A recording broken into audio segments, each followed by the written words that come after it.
Thyroid টেস্টের report হাতে পেয়েছেন? আচ্ছা, TSH, T4 এইসব দেখে কি মাথা ঘুরছে? আর ওই সংখ্যাগুলো, ওগুলো তো আরও জটিল মনে হয়, তাই না? একদম চিন্তা করবেন না। আজকের এই আলোচনায় আমরা ঠিক এটাই সহজ করে বুঝব। চলুন দেখে নেওয়া যাক কিভাবে এই রিপোর্ট থেকে নিজের স্বাস্থ্য সম্পর্কে একটা পরিষ্কার ধারণা পাওয়া যায়। আচ্ছা, সারাক্ষণ কি খুব ক্লান্তি লাগে, বা ধরুন উদ্বেগ কিংবা কোনো কারণ ছাড়াই ওজন বেড়ে বা কমে যাচ্ছে, এগুলোকে আমরা অনেক সময় পাত্তা দিই না, দৈনন্দিন জীবনের অংশ ভেবে উড়িয়ে দিই।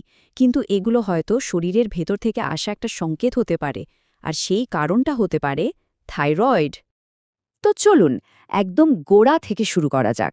আমাদের থাইরয়েড গ্রন্থিটা আসলে কি? সহজ কথায় এটা হলো আমাদের শরীরের মেটাবলিজম বা বিপাক ক্রিয়ার মূল চালক, অনেকটা গাড়ির ইঞ্জিনের মতো। এই যে প্রজাপতির মতো দেখতে ছোট্ট গ্রন্থিটা, এর কাজ কিন্তু বিশাল। এর প্রধান কাজ হলো হরমোন তৈরি করা।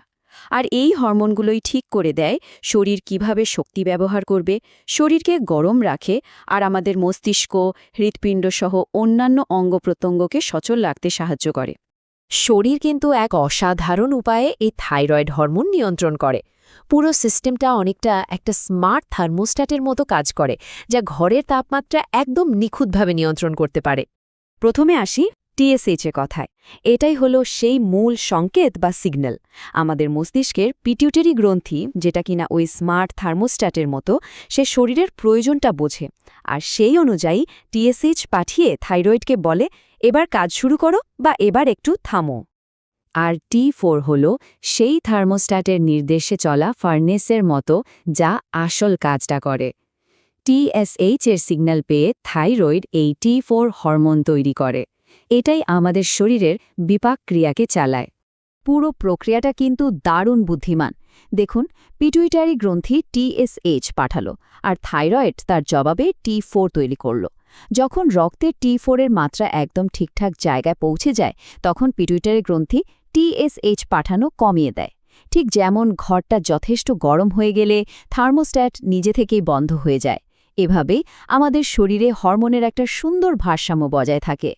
তাহলে রক্ত পরীক্ষা করে আসলে কি দেখা হয়? এটা মূলত পিটিউটারি আর থাইরয়েডের মধ্যে এই কথোপকথন বা যোগাযোগটাকেই মাপে। মানে এই নিয়ন্ত্রণ ব্যবস্থাটা ঠিকঠাক কাজ করছে কিনা সেটাই দেখে। ডাক্তাররা প্রায়ই সবার আগে TSH টেস্ট করতে দেন। কেন জানেন? কারণ TSH হল সবচেয়ে সংবেদনশীল ইন্ডিকেটর। এটা দেখায় যে থাইরয়েডকে কন্ট্রোল করার জন্য পিটুইটারিকে কতটা বেশি বা কম ঘাটতে হচ্ছে। বলা যেতে পারে এটা একটা আর্লি ওয়ার্নিং সিস্টেমের মতো কাজ করে। চলুন এবার আসল কথায় আসি। ল্যাব রিপোর্টের সংখ্যাগুলোর মানে কি? আসুন এটা বোঝার জন্য একটা সহজ গাইড দেখে নিই। থাইরয়েডের সমস্যাকে মূলত দুই ভাগে ভাগ করা যায়। একটা হলো কম সক্রিয়, যাকে বলে হাইপোথাইরয়েডিজম, আর অন্যটা হলো অতিরিক্ত সক্রিয়, অর্থাৎ হাইপারথাইরয়েডিজম। এবার আসুন সবচেয়ে কাজের জিনিসটা দেখি। এই টেবিলটা বলতে পারেন আপনার সব প্রশ্নের উত্তর। দেখুন, যখন সব ঠিকঠাক মানে স্বাভাবিক, তখন TSH আর T4 দুটোই নরমাল, সোজা হিসাব। কিন্তু হাইপোথাইরয়েডিজম হলে কি হয়? মানে যখন থাইরয়েড কম কাজ করছে, তখন দেখুন পিটুইটারি গ্রন্থিটা যেন চিৎকার করছে। মানে TSH লেভেল অনেক হাই, কিন্তু থাইরয়েড বেচারা সাড়া দিচ্ছে না, তাই T4 কম। আর হাইপারথাইরয়েডিজম ঠিক তার উল্টো।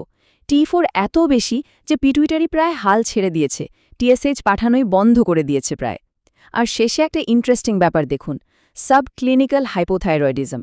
এখানে T4 কিন্তু নর্মাল, কিন্তু TSH দেখুন অনেক হাই। এর মানে কি? মানে হলো পিটুইটারিকে এখন ওভারটাইম খাটতে হচ্ছে T4কে স্বাভাবিক রাখার জন্য। এটা কিন্তু একটা প্রাথমিক সতর্ক বার্তা হতে পারে।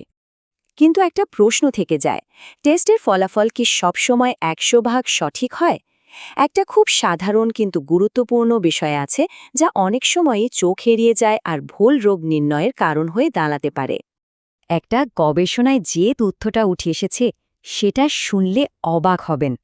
7%-ও বেশি রোগীর রক্তে বায়োটিনের মাত্রা এতটাই বেশি পাওয়া গেছে যে তা থাইরয়েড পরীক্ষার ফলাফলকেই ঘেঁটে দিতে পারে। আর এর ফলে কি হতে পারে জানেন? হাইপার থাইরয়েডিজমের মতো একটা রোগ যা হয়তো নেই, সেটাই রিপোর্টে চলে আসতে পারে। ভাবা যায়? এই কারণে আমেরিকান থাইরয়েড অ্যাসোসিয়েশন খুব পরিষ্কারভাবে একটা পরামর্শ দিয়েছে থাইরয়েড টেস্ট করানোর অন্তত 2 দিন আগে থেকে যে কোনো ধরনের বায়োটিন সাপ্লিমেন্ট নেওয়া বন্ধ করতে হবে। এটা কিন্তু একটা অত্যন্ত জরুরি পদক্ষেপ। সঠিক ফলাফলের জন্য আরও কয়েকটা ছোট কিন্তু জরুরি বিষয় মাথায় রাখা ভালো। যেমন রক্তটা সকালে দেওয়া সবচেয়ে ভালো। আর যারা থাইরয়েডের ওষুধ খান তাদের উচিত দিনের ডোজটা নেওয়ার আগেই রক্ত দেওয়া। এর বাইরেও কেউ যদি অন্য কোনো সাপ্লিমেন্ট বা ওষুধ গ্রহণ করেন সেটা ডাক্তারকে জানাতে একদমই ভোলা চলবে না। শেষ পর্যন্ত এই ল্যাব রিপোর্টগুলো কিন্তু শুধু কয়েকটা সংখ্যা নয়, এগুলো আসলে স্বাস্থ্য নিয়ে একটা গুরুত্বপূর্ণ আলোচনার শুরু। এই তথ্যগুলো জানার পর যে কেউ তার ডাক্তারের সাথে আরও ভালোভাবে আরও গুছিয়ে কথা বলতে পারবেন। তো পরের বার রিপোর্ট হাতে এলে ডাক্তারের সাথে ঠিক কী নিয়ে আলোচনা করা উচিত?